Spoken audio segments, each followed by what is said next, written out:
Hello there, GM Lurch Lurchington here with another episode of Star Wars Showdown on Iceball Station. With me as usual are our players and their characters.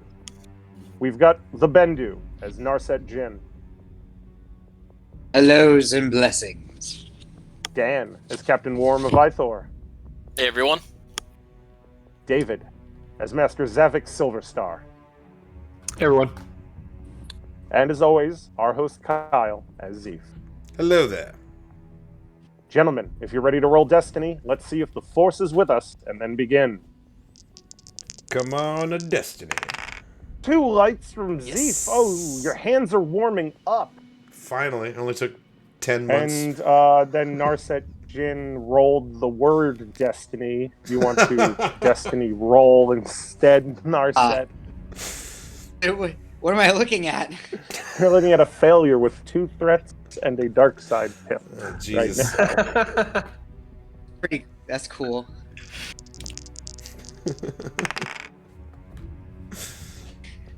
Roll Destiny. Get a sometimes failure I with just- despair. A dark side. Okay. 3 lights and 2 darks. The Force certainly is with us this evening.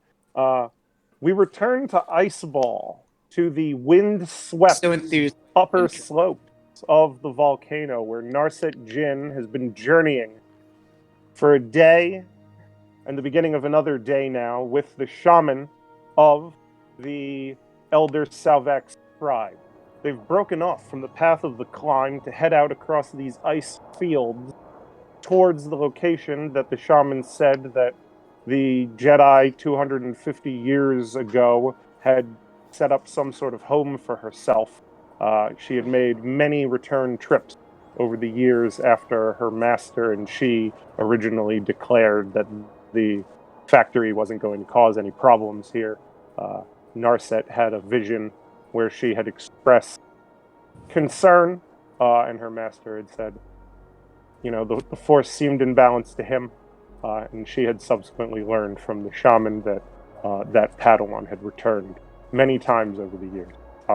And you're now heading towards her former abode, out across these blinding white snowfields. You have caused a distortion in the storm that is usually raging across the top of the island using your magic and causing another eye in this storm to provide yourself with calm passage, and the snow that has fallen is blinding as it reflects the light of the sun through this calm area above you as you travel through the bitter cold over this slope away now from the volcanic peak and towards this hovel. As you do, the shaman warns you that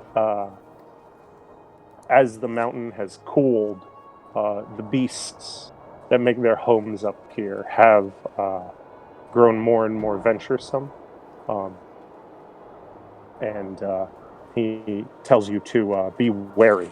And I'm going to need you to make a survival check for your journey here across the snowfields to make sure you don't draw any unwanted attention to yourself as you make your way there. Okay, the difficulty is going to be a red and a purple when you roll. A despairing failure, but with advantage. So, as you make your way across this ice sheet, you are unmolested, Narset Jinn. But as you begin to reach your destination, the shaman stops you with a claw on your arm and points ahead with his staff. You can see in the distance that across this relatively flat plain of snow, there are mounds, dunes of snow ahead, as if the blowing snow has piled up against some sort of structure or obstruction on this relatively flat plain. And around this mound, you see several of the lizard-like ice creatures. There are 3 of them. The shaman gestures and says, that is where our destination lies, and points towards the beasts. But you are far enough away at this point that you'll be able to approach and deal with the situation as you so choose. They're not directly on top of you, but they are directly on top of your destiny. So there's 3 of them? There are 3 of them, and I am spawning them into slide 52 right now. So they are sort of climbing around this snow pile that the shaman says buried underneath. The Jedi's abode lies there, buried under the ice. So from right now, because you can't see the structure, it is just a large, perhaps 30 feet high mound of snow in the middle of this relatively flat plain from where blowing snow has piled up and then frozen over time and just accreted over the outer side of this structure. There are 2 creatures basically at ground level off to one side, and the third is like on top of the ice mound. And they are the one on top appears to be basking in the sun that is coming through this eye of the storm that you've created, and the other 2 are sort of like investigating around the bottom of the pile. If I were to old bend the situation and, like, you know, imitate the sound of a predator, get them to maybe, like, run away, what would that be? You would have to do a knowledge check to identify what a predator of these beasts would be, and then you would do a coercion check to imitate said predator and scare them off by making them think they are threatened. I feel like that might be survival, actually. Survival would also work. I would either go with survival or a knowledge check to like know what that information, because it could be like an outer rim to know the planet, or like a xenology. There are a bunch of different. This game is fuzzy on knowledge checks, so there are a couple of different checks you could do to ID, how to scare these things off. But also, they are the largest like land predator that you've seen up on this. Like the Ravnaks are certainly larger, but they don't come up here. The shaman is just sort of waiting to see how you're going to deal with this situation. Also, got you. So again, I don't even know if this would be an alter check necessarily, but like, what would it be if I wanted to make just a giant flare ball and just have some bright ass light distract them from off the distance, sort of thing? That would be either influence, to directly influence the senses of a target creature, or mind trick to make them think that a thing that isn't is. There are 2 different force powers to influence the minds of others and like make them incorrectly sense things. Mind trick is verbal, and then the influence power creates images that others see. I think it's influence. It might be misdirect. It's misdirect. Influence makes people make fear checks. I mean, so there are a couple of different powers. Could I make like some fireball in my hand and then like make a deception check? Or would it be the creatures making a deception check? If you're trying to make them think something that isn't, to scare them, you are making a coercion. To scare them, to intrigue them, to leave the mound that they're on for them to go investigate. So you're trying to entice them. Yeah. Destruction. So you would want to use like misdirect again to like create a false image to draw them. Any kind of force projection of images that are being seen. Like you could use misdirect to make your spaceship look like an asteroid, and then people looking at it would think it's that's the power that is set up to do that kind of stuff. Is the misdirect power? Yeah. Okay. Would you say, Dan? You're muted. I was saying like maybe like some ice walls or something with alter. Yeah, you could alter up some walls, or you could like melt. Give yourself like a mound clear of snow and there, that they wouldn't be able to. You have a lot of frozen ice that is on this structure that you could reshape in various ways, certainly, if you want to try to do it that way.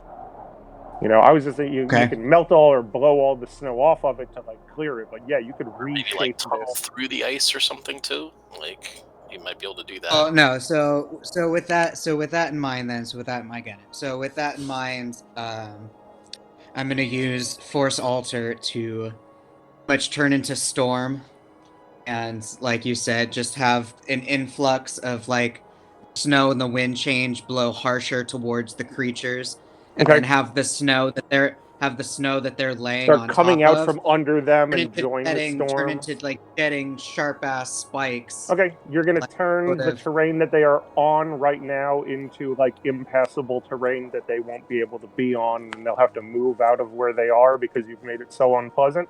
Go ahead and make that alter Sweet. check, baby. You're pretty far away because I stopped you before the despair was that they are like in your face.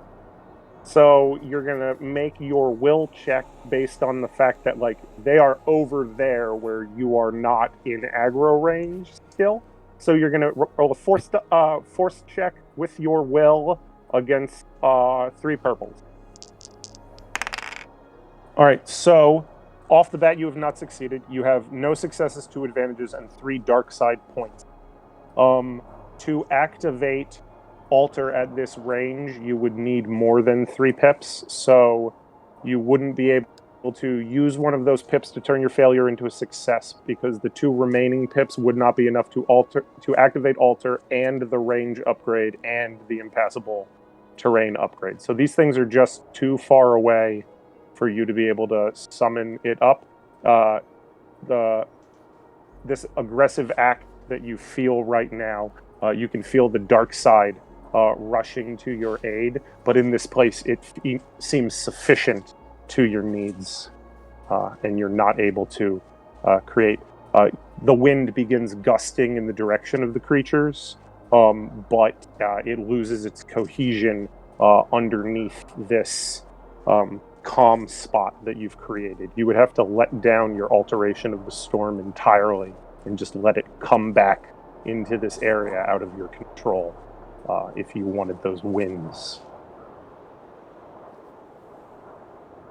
I was just seeing if I was frozen. No, Bendu is frozen in thought. He's just thinking. Yeah. He's meditating. He's meditating. Deciding whether to go evil Elsa or not. I don't know. I mean, I guess I could just try to go invisible again. And like stealth your way in. 'Cause I'm not feeling like fighting anything. That's fine. I'm not trying to force you into a combat scenario by putting these creatures here. You know, I'm just trying to force you into a lateral thinking Here's situation. an idea. Could you potentially like use the force to like make a snow peak fall and like crumble down in the distance that gets their attention and they rush off that way? Like Sure. Make a mini avalanche like just far enough away to lead them off so you can safely go through the area. Yes, I mean, that's while kind it of would what I have was originally required. thinking before. We're trying to like make a Right, but rather than affecting the weather Right, I itself, was just, just not- like do the equivalent of throwing a rock up in the Alps and Yeah. making, you know, like just do that with the force.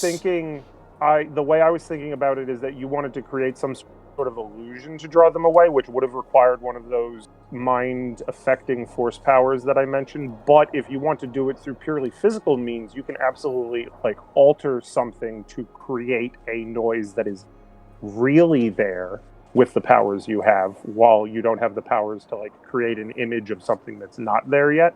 You could certainly what I wanted. like that I'm was- going to alter what I over there wanted to and do make... was like just ventriloquist something. Oh yeah, we can definitely do that. You don't have the That would ability be to another create alter- false another images alter yet. Exactly. That would be... Yeah, you can make another alter check now. You know, you didn't have any negative consequences come from this one. You just wanted to do your wind and you realized, oh, right, I'm shutting down the storm here if I try to create this huge gust of wind while also maintaining like a calm eye of this storm above me. It's not going to work out. But What are can you make going another to check. What are you going to attempt? Are you going to throw your voice, or are you going to try and do a rock slide thing to distract him?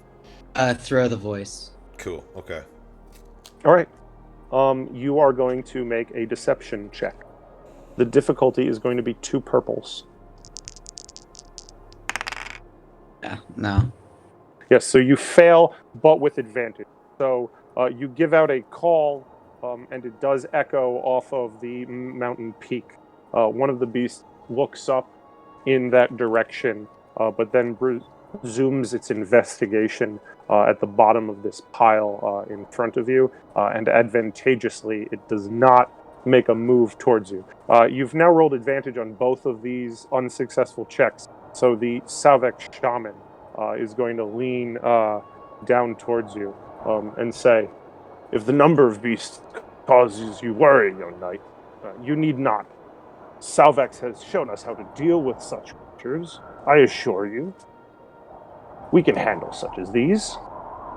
He looks like he's ready to, just wade in if you want to, but I know that that's not the way you're feeling. So we can always come away from this and give you some time to think about some more lateral alternatives, and we can turn our focus elsewhere for the moment, Bendu, if that's what you like to do. Sure.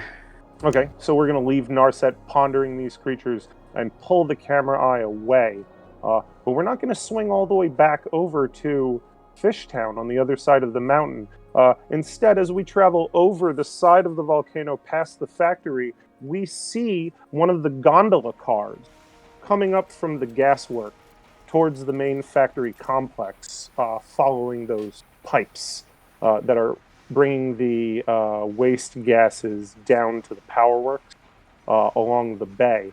And in said gondola, we find Xavix Silverstar and Kolvar of the Expat Club heading up towards the factory at the rim of the volcano, because Worram's plan for the race involved flying some starfighters directly through said factory complex, and the Expat Club realizes they probably need the factory bosses to be on sides with this operation if they're going to set up their race right in the middle of the factory the day after tomorrow.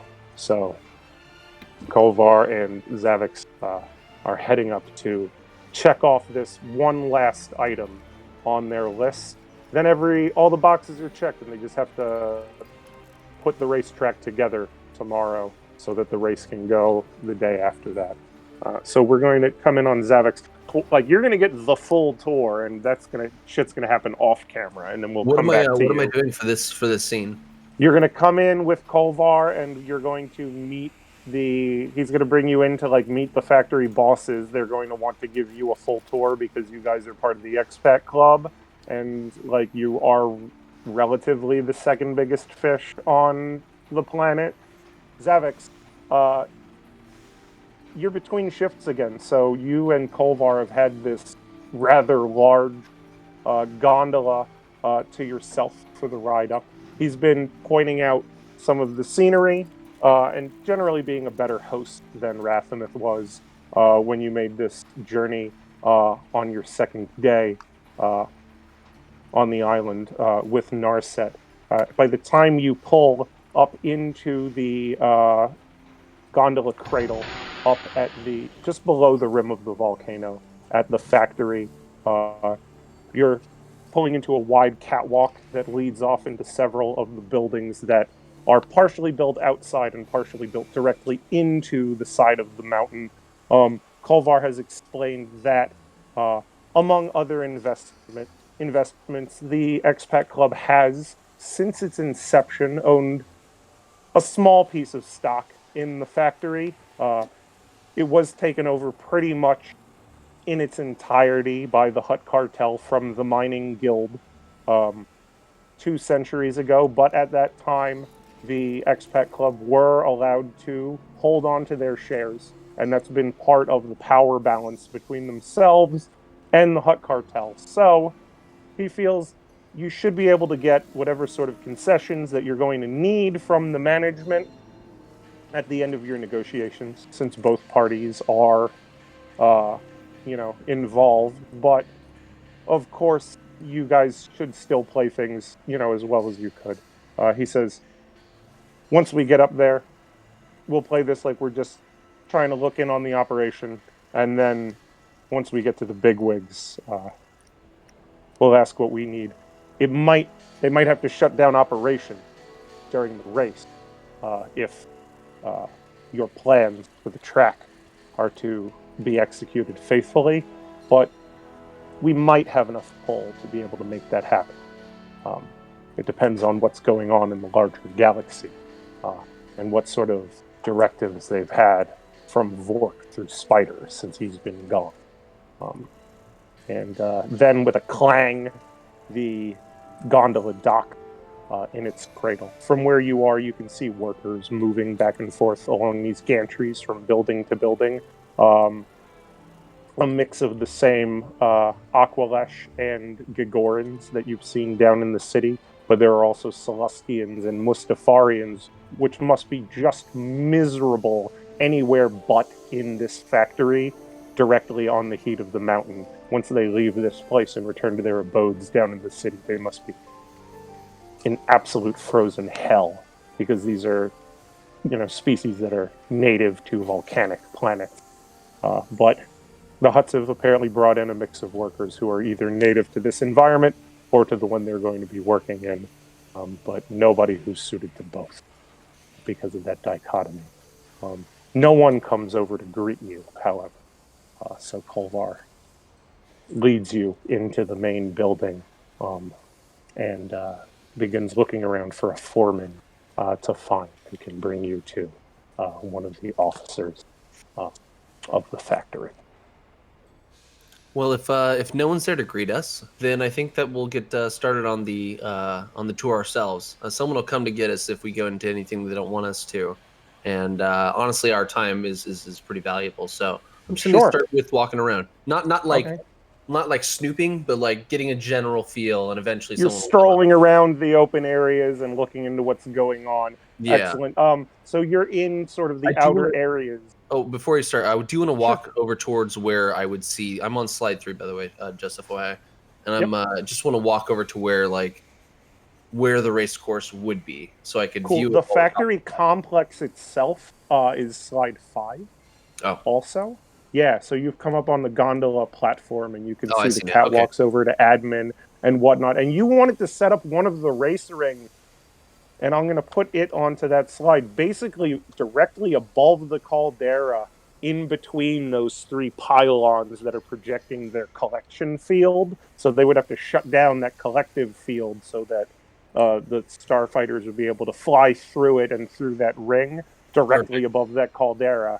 And you can see that from here. Like, okay, cool. It certainly looks like it will be, the most visually magnificent part of the race, provided that you can get it set up correctly. And Worram did a very good job when he made his roll that second morning to plan this race course. So you can see, cool. Yeah, it'll go right there. That your plan is doable, certainly.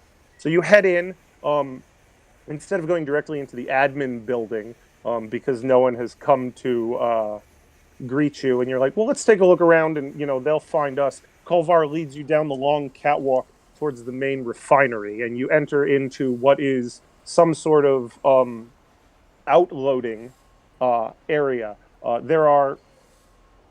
In this place, there are the pumps and the changers for the massive pipes that are diverting either the refined Clauson 36 that is the product of this factory towards the large tanks that will store it and then divert it down to the landing platform where freighters can load up and take it away, or diverting the waste gases from the production down the other slope towards the gasworks on the bay. And there are massive pumps to keep those gases driven in those 2 directions in the first outer room of this factory that you enter. You see most of the workers in here appear to be technicians that are monitoring the machinery instead of doing any of the actual work of refining or any sort of mining or industrial sort of work in this factory. This is the last step of them putting their product, out to where it's going to be taken to market from here as you enter into the first. Could I talk to one of the workers? Yeah. Sure, absolutely. There is a Celestian gentleman who appears to be overseeing the guys who are actually monitoring the equipment. He's got a data pad, and as you make your way around the space, he finally notices you and Kolvar and the fine cut of your dress, and wanders over to inquire, Something I can do for you two gentlemen? Well, hello. It's good to see you. Yes, we're here to inspect, or not inspect. We're here to take a look at the volcano area for the race course. Race course. He seems a little confused about this and goes, haven't heard nothing about anything like that, but, well, if it deals with the rim itself, makes sense that it wouldn't have filtered down to me. Let me see if I can find a supervisor for you, sir. What was your name again? I don't think I caught it.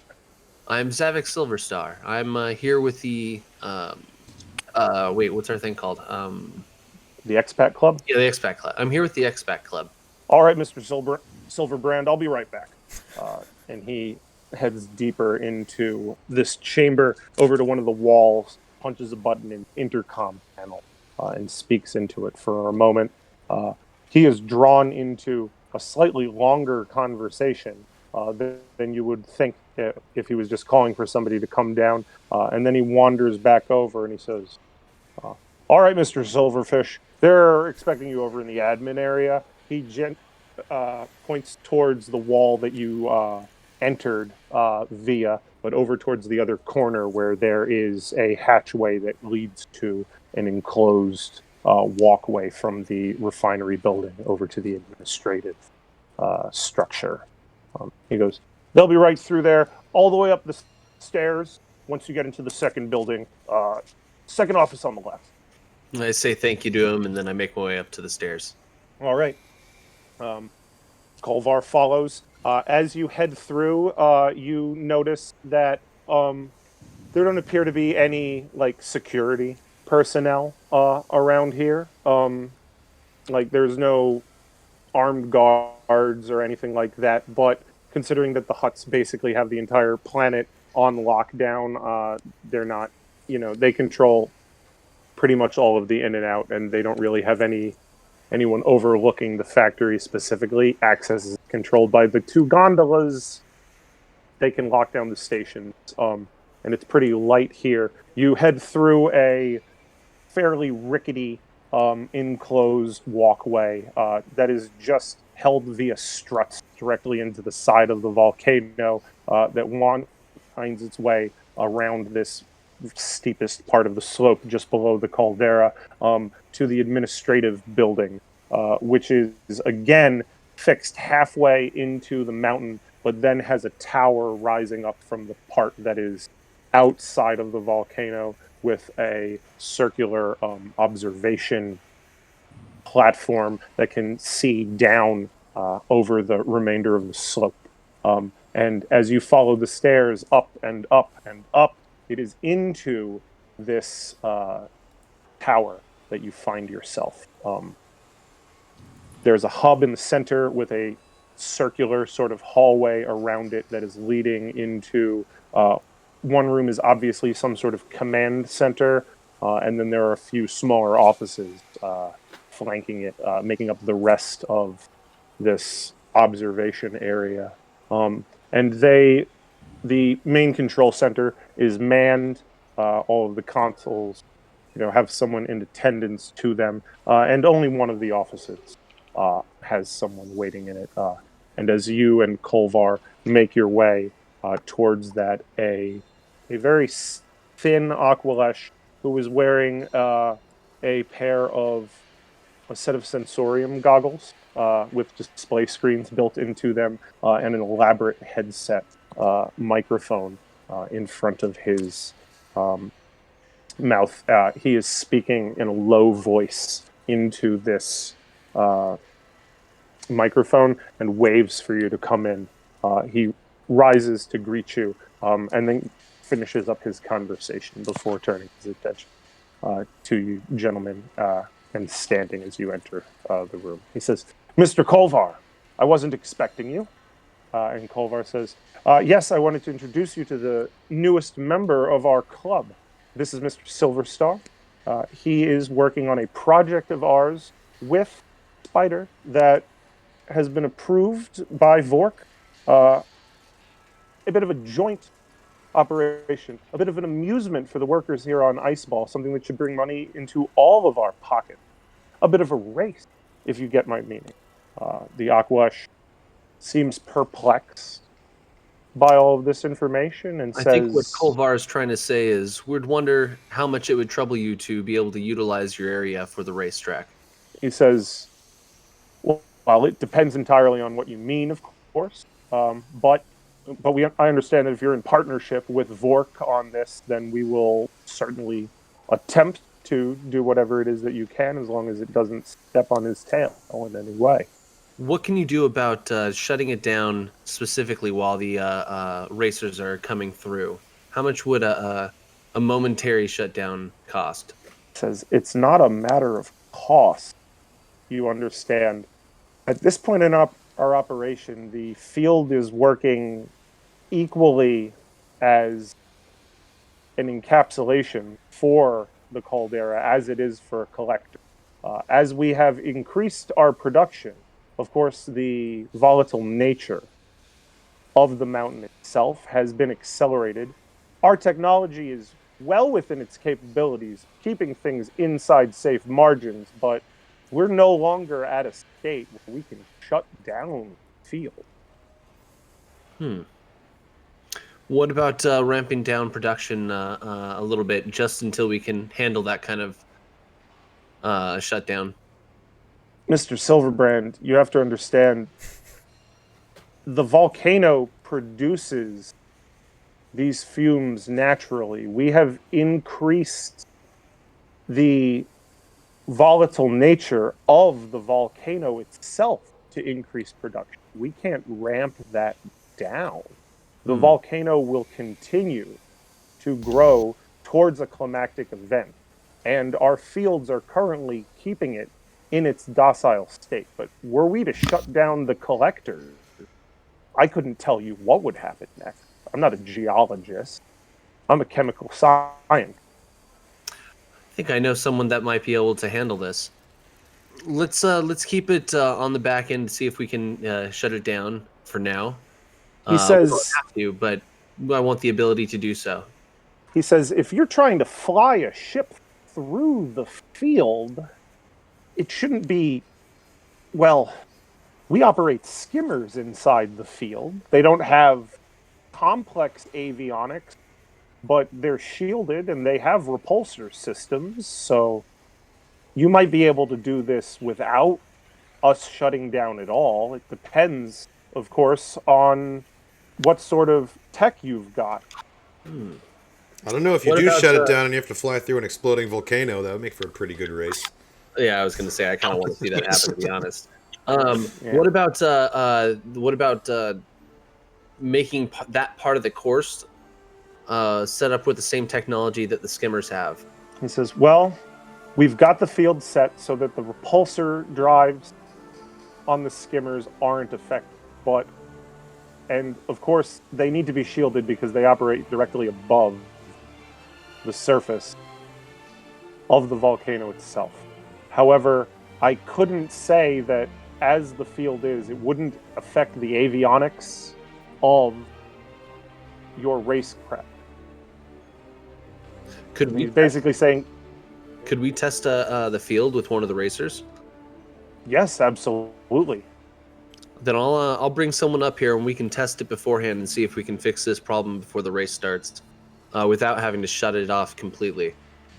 He acknowledges that they're close to the end of business. It's approaching evening at this point because you guys went and raided the drug lab in the morning. And he goes, he wants more details about the race in general. And when he finds out that it's going to be the day after tomorrow, he's like, no, certainly, you need to bring someone up here tomorrow to test this. He goes, you're going to have to set up your course before the race anyway. Before you bring, he understands a little bit about Starship racing. He goes, if you're going to want to set up one of your checkpoint rings over this volcano, you're going to have to test that, and you're probably going to want to test the ships flying through the field tomorrow before the race goes the day after. That's a non-starter, basically. Can I do a negotiations check with him and see if I can get him to work on it directly? To do some work tonight? Yeah. To stay over just and tonight, to try to prep this and do some extra work to make it more successful. You can absolutely make him do a negotiations check to try to get a little bit more out of him, certainly. It is going to be a red and 2 purples to get him to do this, because he does have a point of like discipline. You know, he's a professional, and you know, it might just be that this is like, you know, it's already set up how it can't be modified too much in one way or the other thing. That's fine. Can I get a boost because we've mentioned that this is a joint operation between You everybody? can, absolutely. Yes. You can definitely get a boost from that, because he's got pressure. Like, the boss has already signed off on this. It's not that he's going to say no because he won't do it. He's going to say no because he can't do it, kind of thing. 2 red, you'll have a boost. 2 purples. Here we go.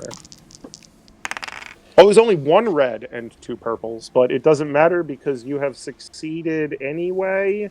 You would have had an advantage. Nice. But with 3 successes, you know, he goes, honestly, a race would be a hell of a thing for us to host here. And having the factory involved directly, that's some Mongaza type shit, absolutely. He says him and some of the boys will stick around tonight and see what they can do to, you know, make this happen. Absolutely. I have one more idea, if it would make sense. What do you say about rewarding the workers by turning this part of the race into not so much a stadium, but like a viewing area for themselves? He goes, we can't shut down the fields, but we can certainly halt operations during your race, and I think that would be for the best from a safety standpoint anyway. We're not trying to lose any more workers than than what this dangerous operation already causes, you know, by its operation. Certainly. Yeah, unless they OD on uncut glitter steam. They've done it right. They have enough problems that they're not trying to cause extra problems. He goes, oh yeah, if you're going to be flying starships right through the factory, I'm going to have every one of my boys out on these catwalks watching from as close as possible. They're going to have a better seat than Vork himself. Maybe. I mean, if this is the most exciting part of the race, why not have this be the big thing? Why not turn this into the this is the last thing before like the final straightaway. So it really is like it's like the final turn basically, and then you go down into the city. So you're 2, 3. My goal was that they were actually going to hit this area twice, and right? Because so that they would be hitting this area once and then going straight up, doing a loop, and then entering back straight down into the thing as well. Right. So they're gonna doing a ribbon. The numbers on here are for like my legend. Slide 3 if you want to see it. Everybody else. Yeah, on slide 3. The numbers on the thing aren't the order of the race course. No. They were for my legend of the thing. Right. It confused me for a second.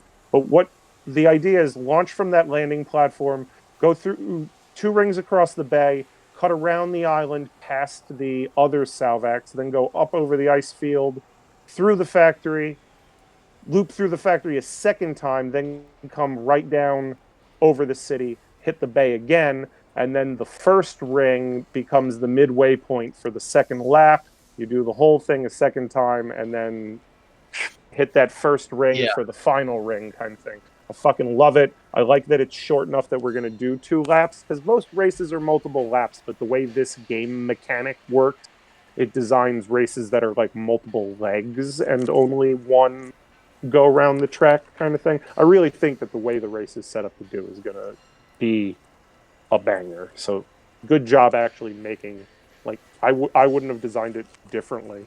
Like, you hit all the fucking spots that we've got. So that's good. And they'll go with that. So we are... If one of these 3 racers rolls a despair during the actual race and crashes into one of like the containment field pylons in there and like destabilizes the whole factory, like millions dead on Iceball as a race went wrong. This place. Fucking kills Vork. The fucking crabs are like, finally, the factory is gone. It's like a Hindenburg thing, and the Salvax are like, yes.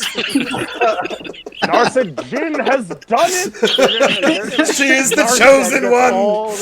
Narset gets all the reputation merit for that too, you know, kind of thing.